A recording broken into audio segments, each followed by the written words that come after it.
Okay, so welcome everybody. This is Patrick Calloway. I'm in the collections at MDI Historical, stepping in for Tim Garrity today. And today we are visiting with Natalie Springuel. Her Chebacco Chat is on the cod fisheries and their connections to MDI, entitled Stories from the Sea, Fishing Communities Revealed, and it will be on the efforts to document the ecological and cultural knowledge of the fisheries in the greater MDI region, drawing examples from the cod industry. The knowledge of fishermen and fishing community members aggregated from oral history interviews and historical documents will help illustrate the important fishing grounds and issues faced by this industry. This project, which stems from a Chebacco article from some years past, is a collaboration between the Maine Sea Grant, College of the Atlantic, the First Coast, and the Island Institute. So welcome, Natalie, and we are looking forward to your talk. Thank you, Patrick. Great to be here. Hi, everybody. Patrick, am I clear? Am I good to go? Should I go ahead and share my screen? Yes, you are good to go. Okay, great. All right. Screen up and running? Yes, you're up and running. Okay, great. Thanks. All right, so I'm going to get started. I'm excited to be here today. What I'm going to be talking about, well, first let me introduce myself. As Patrick said, my name is Natalie Springuel, and I work for the University of Maine Sea Grant program. I'm an extension agent, a marine extension agent, and my office is based at COA, at College of the Atlantic in Bar Harbor. And among the many varied things that Sea Grant does, one of the projects that we're deeply engaged in is a project called Mapping Ocean Stories, where our partners work with multiple communities and partners to document stories and the heritage of our coastal fishing communities from a combination of historical documents and maps and oral history interviews. And in particular, this one project that I'm going to be sharing with you about today is related to the cod fishery in the greater MDI region. So let's see. Patrick, I'm trying to figure out how to advance my slides. Funny, it's not advancing. There we go. Great. I think it's figured out. Okay, so the project, as I mentioned, is a partnership between all these organizations, and we also do a lot of work, particularly in the oral history and documentation and mapping department with students. So students are deeply engaged in this project, and that I'll share a little bit about why that is a little bit later. So our geographic focus today is Frenchman Bay and the MDI region. And our special focus is cod, which also means it's bait fisheries. And I wanted to start with this particular image, which is going to be familiar to a bunch of you, I'm sure, which is the fish weir at Rodick Island. Rodick Island is the old name for Bar Island. And one of the reasons why I feel like this picture is so iconic of the history of, in particular, Frenchman Bay fisheries is because a fish weir represents, at the time that this was probably from, so I'm going to guess late 1800s, a fish trap in order to catch probably herring, which was an important bait fish for the cod fisheries. So this image immediately shows you the diversity of our fisheries in the region. It shows some boats down on the bottom left, so an active boating community, and it also shows the beginning of what we've all gotten to know as the rusticator era, when Bar Harbor started its career as a destination for the wealthy. So Frenchman Bay is an incredibly rich region within the context of the larger Mount Desert Island fisheries region, which is in the ecological context of the greater Gulf of Maine, including all the way into the Bay of Fundy. So for us and for our talk today, this is kind of the center geography. The specifics, the origin of this actual story that I'm sharing with you in terms of my work is an article that appeared in the 2015 issue of Chebacco, which I co-wrote with Bill Leavenworth and Karen Alexander, that was really focused on this history of the cod fishery. So you're welcome to go check that out for more details. So you can't really talk about any sort of history of any fishery in the region without first recognizing that the people who came before the Europeans clearly fished. People wouldn't have settled in this region if they weren't reliant on natural resources and if they weren't turning to the sea at different seasons to harvest, whether it's seals, which is what I think is in this image, or cod or porpoise or any number of the species that are in this region. When the Europeans first started exploring this region, their reports back to the old country, back to Europe, were of such plentiful volumes of fish that it sort of triggered a lot of interest in the region. And that ended up being a little bit interesting for this down east Maine region, because it meant that the region became disputed between the English and the French for 150 years. So this war zone that we used to be in around here meant that the natural resources were a little bit were left a little alone for a little bit longer than they were in other regions, say further down south in the Gulf of Maine, like Boston and Beverly and all those areas, or even across the bay into Nova Scotia. This region sort of was allowed to keep going without massive commercial exploitation until much later. Once the Europeans did settle in this region, it's widely assumed and accepted that Abraham Soames was the first English permanent resident here on MDI who settled at what is now Soamesville. And he settled here in 1761, and he was a fisherman from Gloucester. So this area, as sort of a fishing place, home base, started early on with our settlers, going way back when. And Soames also, he was a wood harvester. He cut wood to make barrel staves for the barrels that were used to move the product, to move the fish and the other natural resources out of the region. So Soames kind of kicks off the next 150 years of development into the 19th century, which was really the era when our fisheries sort of exploded and started really thriving, particularly in the inshore. So these images here are pretty diverse in terms of what they represent. We've got, on the bottom left, we've got some cod that are out to dry on fish flakes, adjoining somebody's house, or perhaps their fish working area, their fish house. We've got on the right, just a regular fisherman showing off his catch. We have on the upper left, if you look in closely next to the schooner, you see a horse-drawn carriage. And to the right, you see also a carriage drawn by some cattle, which really sort of illustrates how people lived during the 1970s. The people who were involved with fish were also involved in farming. They were involved in woods work, in wood harvesting. They were clearly fishing for cod and getting involved in the commercial trade related to cod, but they were also coming in on Sunday to bring in their hay. The guy up on the upper right, my image might be hiding the fact that the carriage that he is drawing is a carriage that's full of salt cod that he's probably taking to a local market or to a schooner to be exported elsewhere in the coastal trade. So our local cod was shipped pretty far and wide, and this region was connected to the greater world in a way that is different than today in terms of our local exports. Because back then we were shipping cod to the Caribbean, we were shipping it to Catholic countries in Europe, and we were clearly just shipping it down the eastern seaboard. And we were also eating it locally. It was an important food source. And this is sort of representative of what our waterfronts may have looked like, particularly in the latter half of the 19th century, when sort of a more kind of a larger economy was driven by cod and by other resources. But cod was really an enormous player in the local economy, particularly if you consider that after the revolution, cod was the fourth largest economic driver in the young nation's sort of way of making money.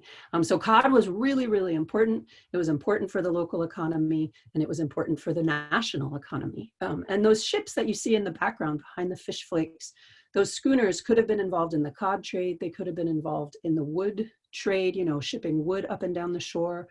They could have been representative of any number of natural resources that were leaving this area.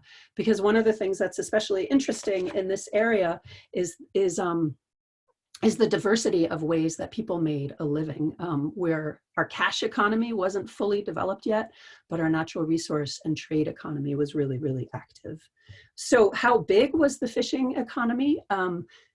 This in the area. So this is work that I am attributing to Karen and Bill, my co-writers for the Chebacco article. They have done, and their colleagues have done, an incredible amount of research related to what it was that fishermen were catching in this region. And they basically documented an inordinate amount, an unexpected amount of fishing that happened in this area when you compare it to the cod fishing that happens here today, which doesn't happen here today. There's no more cod fishing in this region.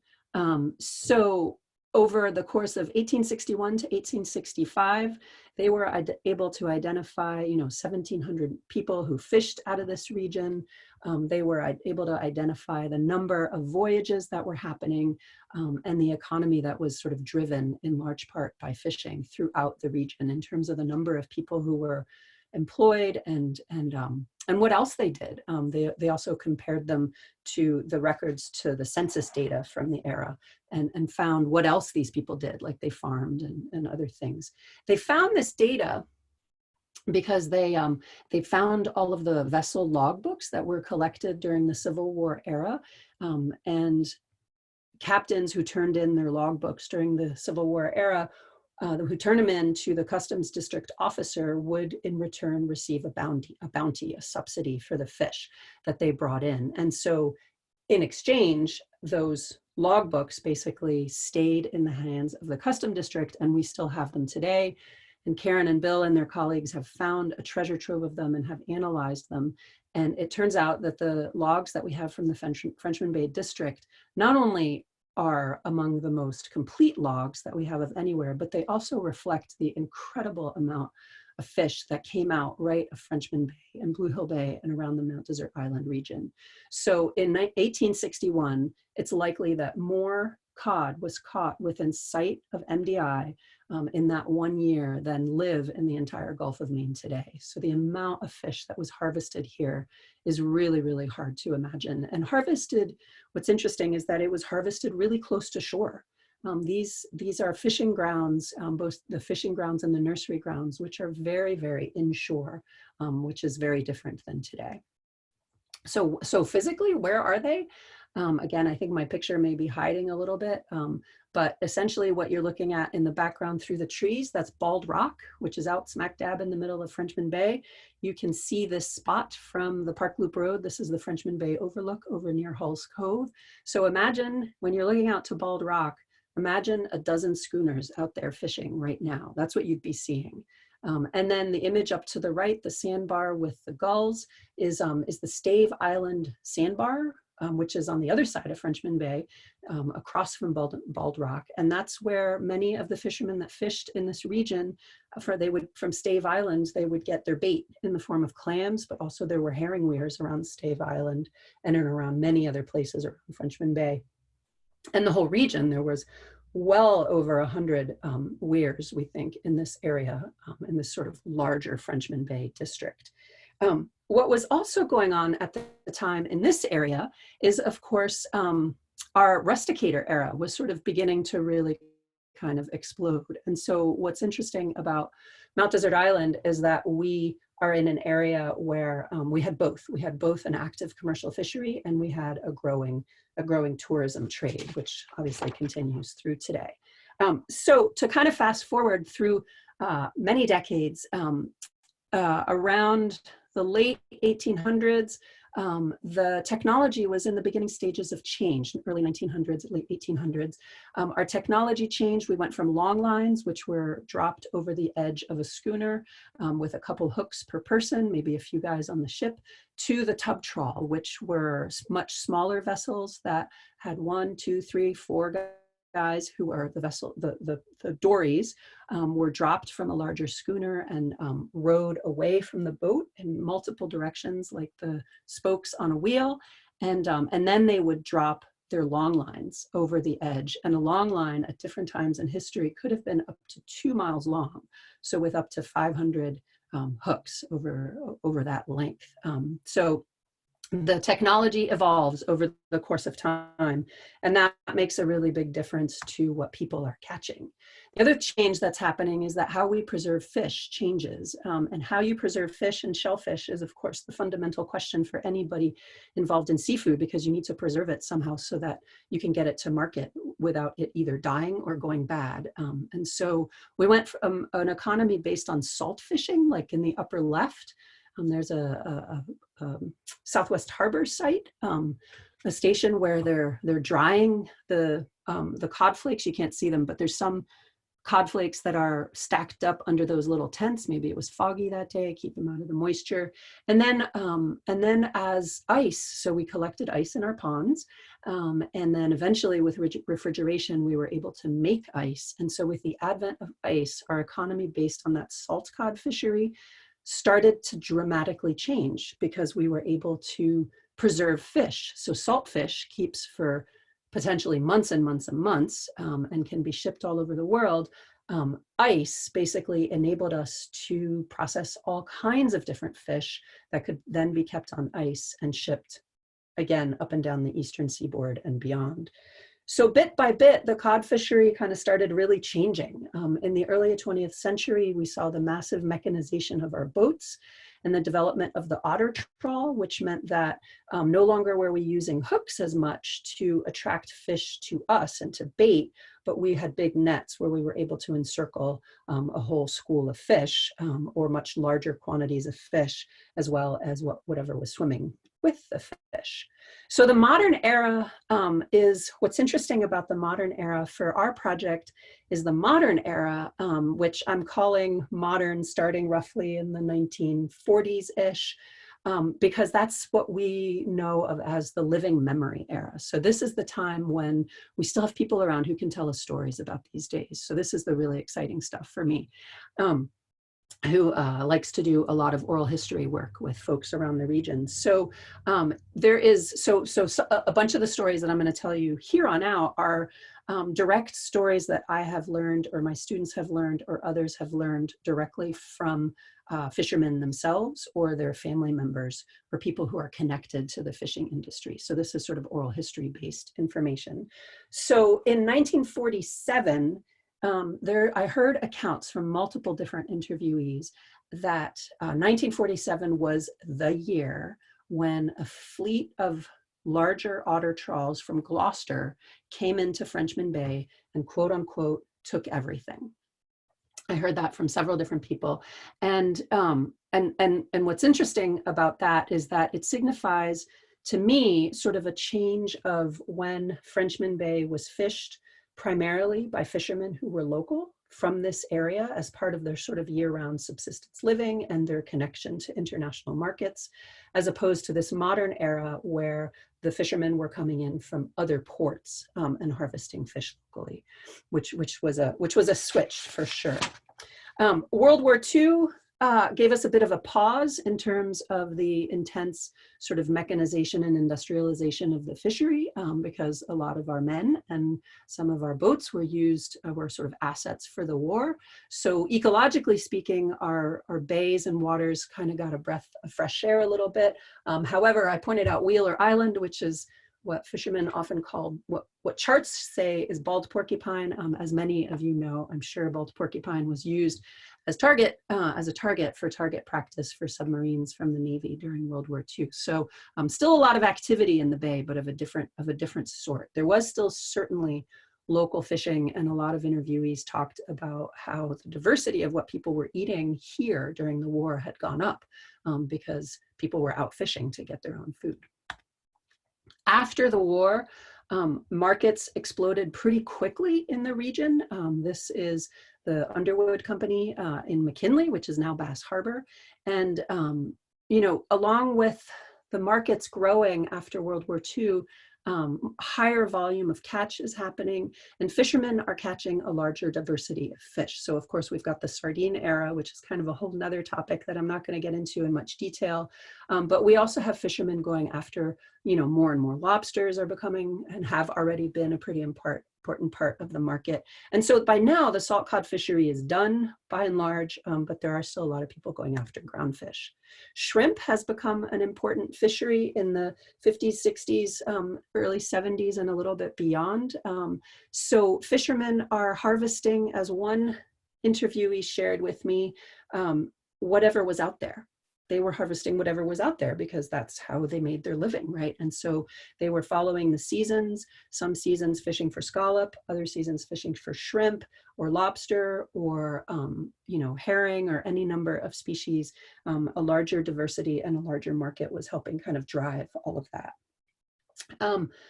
One interesting thing that was happening is, first of all, I mentioned Mount Desert Rock here and show you in these images. So Mount Desert Rock is the image on the bottom, and then the image in the background is essentially the view back to MDI from Mount Desert Rock. And any sort of history of the fishery in this region, you have to talk about Mount Desert Rock. I don't think I've interviewed ever anyone who fishes in this region who doesn't talk about Mount Desert Rock. The waters around Mount Desert Rock are widely known as being really, really important fishing grounds for many different species. Fishermen talk about the rock related to cod, to pollock, to haddock, to hake, to halibut, to lobster, to offshore lobster, all kinds of different species, swordfish, and then of course the rock is well known as a feeding ground for whales and seabirds and other areas. But what's interesting is that by the 1950s, according to several different ground fishermen that I interviewed, no one's going into Frenchman Bay anymore. So Mount Desert Rock, I pointed to it in the bottom versus Frenchman Bay up above next to Bar Harbor.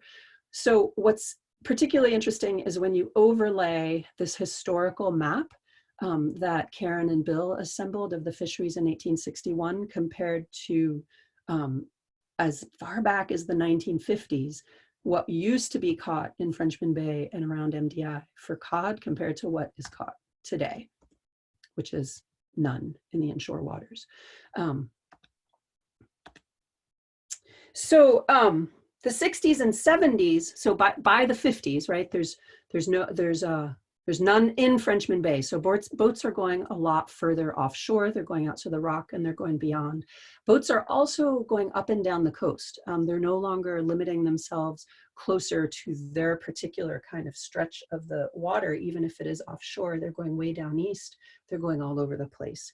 The other thing that starts happening in the 60s and the 70s is charter boat fishing starts happening. And then also fishing continues to be really important for families. The family nature of fisheries in this region is something that most interviewees talk about as being really important to them. And so, if you look at this particular image, the man is a commercial fisherman, but he's taking his daughter out to fish. And if you look at the fish, the volume of fish that one little boat can catch is pretty astounding. I'm pretty sure those are cod, but there might be some pollock mixed in as well, is my guess. One thing that several interviewees shared with me, which I found just fascinating, was, so first let me orient you that Mount Desert Rock is way up. It's only about 20-25 miles from Mount Desert Island, depending on where you're counting from. The red line beyond, the one that goes down across the whole darker blue water, that's the exclusive economic zone, which is in the 1970s, the US government claimed basically sovereignty over the seas out to 200 nautical miles. So that's 200 miles out. So by comparison, Mount Desert Rock is still really close to shore. But what was particularly interesting in the interviews was that many people talked about when they were out on the water at night, they could see close to Mount Desert Rock and even further in the lights from vessels that were coming from other countries. So the foreign fleet is how people referred to them.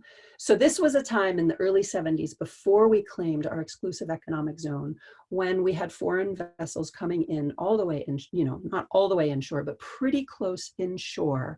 And you sort of imagine these larger boats that came from Russia or possibly other countries we imagine them as sort of the distant water fleet, the fleet that was going off to the Grand Banks and in sort of the open ocean, open seas. But several different interviewees remembered seeing them this far in, close to shore. And that was one of the many sort of reasons that contributed to the United States claiming its exclusive economic zone, to kind of push out the other ships. So what that meant was, it didn't mean sort of a sudden end to all fishing in the region. It meant an opportunity for Maine and American-based fishermen to really kind of grow their operations. And so just like the history of the bounty in the 1860s and late 1800s to pay the vessel owners who were fishing for cod, the American government invested a lot of money after we claimed our exclusive economic zone to sort of build up the American fleet.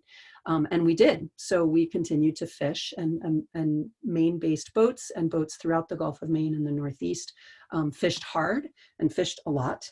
And people from our towns and our communities were involved in this fishery. You know, who here around Mount Desert Island were our last ground fishermen. Well, there's still a bunch around, and we really want to interview any of them that haven't been interviewed yet. So if you know of any, let us know. Many of you this boat will be familiar to many of you. The Thunder Bay was built and operated by Victor Levesque, who was a well-known fisherman. Unfortunately, we didn't get a chance to talk to him before he passed away in 2015, but he sort of represents one of these fishermen who was incredibly knowledgeable and was really well known in his trade. We've, of course, seen pretty dramatic waterfront changes. So the bottom right picture shows us what the waterfront looked like, you know, in the late 1800s, early 1900s. That happens to be Southwest Harbor. The picture in the background is Bar Harbor. But we transitioned from an economy on the waterfront that was based on you know, piers and wharves and wooden ships coming in from far, and eventually, you know, steam and diesel, but really a very active, robust waterfront infrastructure that is dependent on industries that function at sea, and to get goods to market through the fish houses and the fish processing plant. Now the vast majority, and this started already 20, 30, 40 years ago, a large percentage of what gets harvested in our waters gets brought to market by truck. And the pickup truck, or the truck is, in this image, is back behind the image of me, I think maybe. And in this one, it's particularly showing folks bringing some lobster in, but the same was true when the groundfish was still coming in up until the 1980s. And the early 1990s was the end, really, of the cod fishery. That's when, you know, within a very short amount of time, we went from having, I think it was 14 ground fishing vessels are in the comprehensive plan from Bar Harbor, listed in something like 92 or 91, to within a couple years having none, because the fishery just completely dried up and regulations were put in place because of the lack of fish. So to wind down, I just wanted to sort of wrap up with a couple of closing comments related, because amazingly my half hour is up, but a couple closing comments related to what's the lasting legacy of our historical cod fishery around Mount Desert Island, and how does it sort of manifest, how do those characteristics manifest themselves in today's fishery? So I just have a few points related to this. One is this concept of the owner-operated fisheries. This sort of harkens back to the era in the 19th century when, unlike fishing ports like in Boston and southern Gulf of Maine and further south, and even in Nova Scotia and beyond in Atlantic Canada, where there was a fishery that was based in the 19th century on an owner of a vessel hiring on crew and then distributing a share of the catch, of the profits after the boat comes in.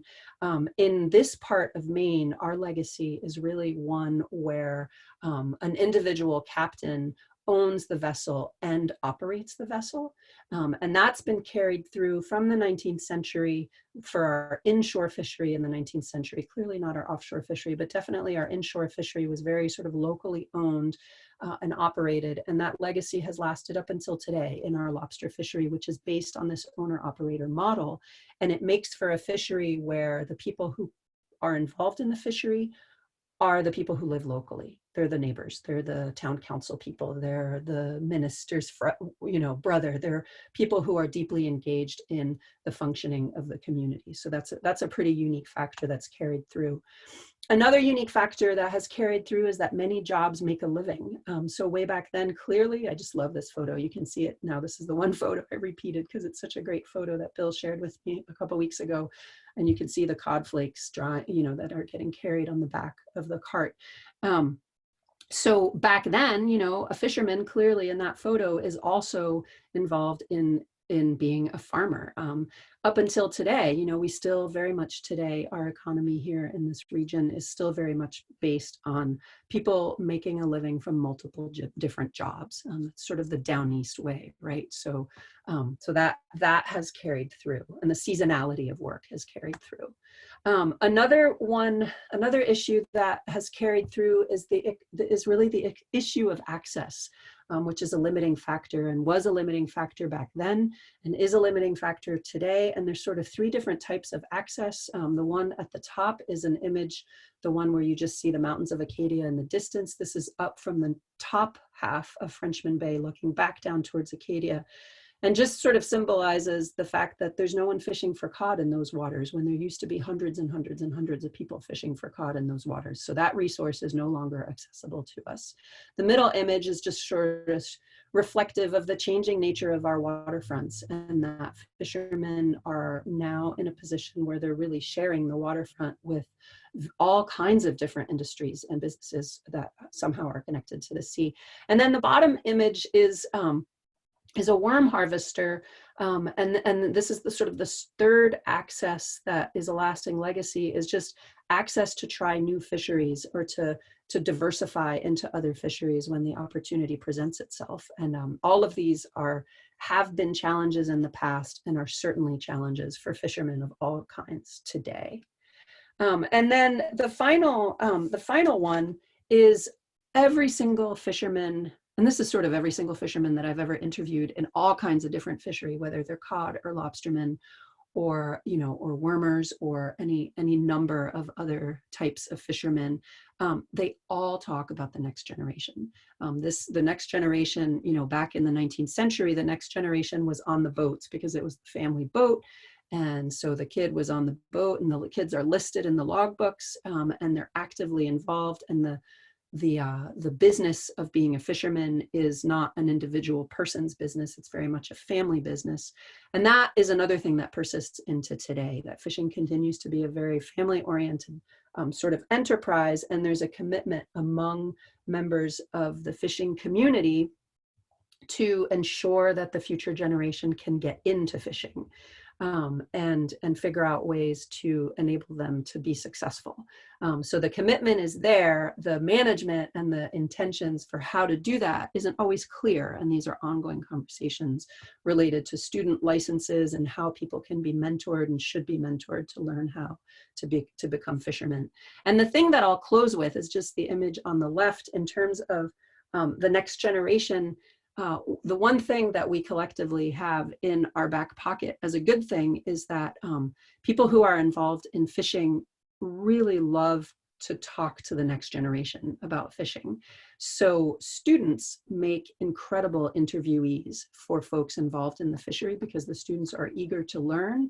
And fishermen and people involved in fishing community want to talk to people who want to learn about what they do. So it's this great feedback loop. And I will close by saying that if you have a story about life in Maine's fishing communities, or you know someone that we should interview for some of our larger oral history projects, please be in touch. All right.